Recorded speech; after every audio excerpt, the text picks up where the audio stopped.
On February 8 an Afghan soldier turned his American-supplied M249 light machine gun on a group of American and Afghan commandos who were huddled and patiently waiting for an airlift from a small base in eastern Afghanistan's Nangarhar province. The burst of fire killed Staff Sergeant Javier J. Gutierrez and Staff Sergeant Antonio R. Rodriguez and wounded 6 other Americans. A brief gun battle followed as the U.S. troops struggled to discern friends from foe.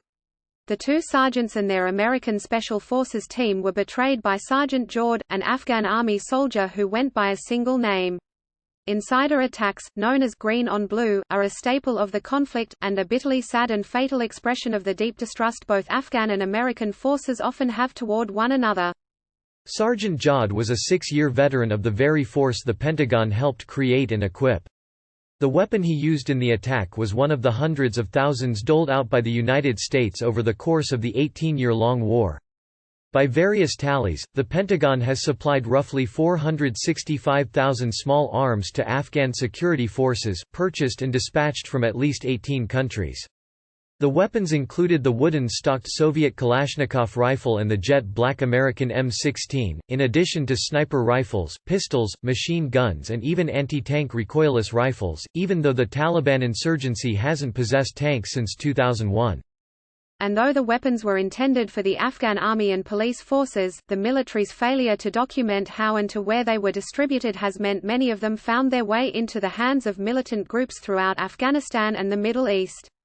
In 2013, the Inspector General for Afghan Reconstruction reported that 43% of the Department of Defense's records for small arms sent to Afghanistan were missing information or were duplicates.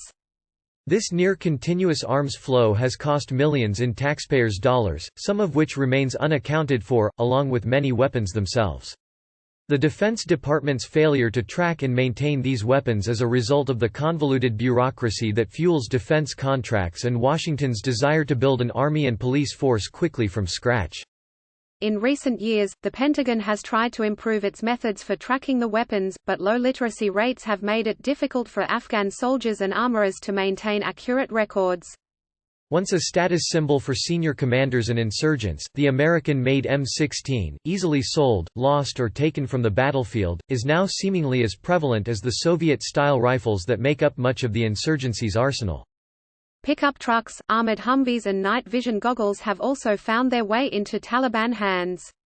The expensive goggles have given the group the upper hand in recent years when attacking far-flung Afghan checkpoints and outposts across the country.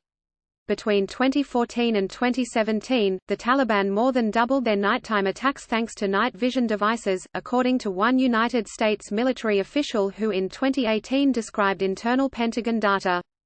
The weapon Sergeant Jod used, a M249 squad automatic weapon, is an American military mainstay and has been used since the 1980s, often serving as the pillar of automatic fire for the 4-man fire teams that form a 12-man squad.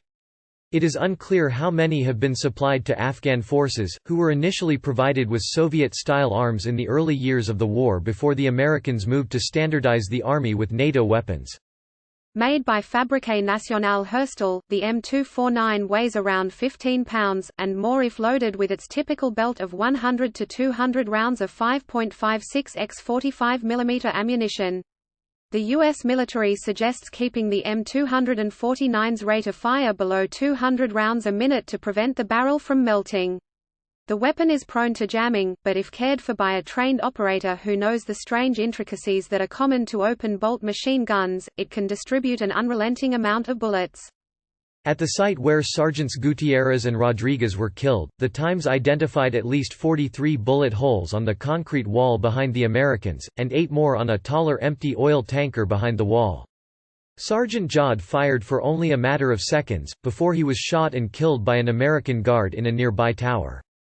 The circumstances of why he turned the rifle on his American and Afghan counterparts remain unclear, as do the details of the machine gun he used, its serial number, when it was sent to Afghanistan, or if it was issued to him, given to him by a comrade or picked up in the moments before the killing.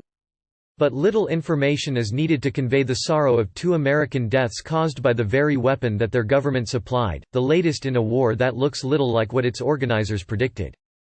Mujib Mashal and Zabihullah Ghazi contributed reporting from Nangarhar, Afghanistan. Sign up for our newsletter to get the best of at war delivered to your inbox every week. For more coverage of conflict, visit nytimes.com/atwar.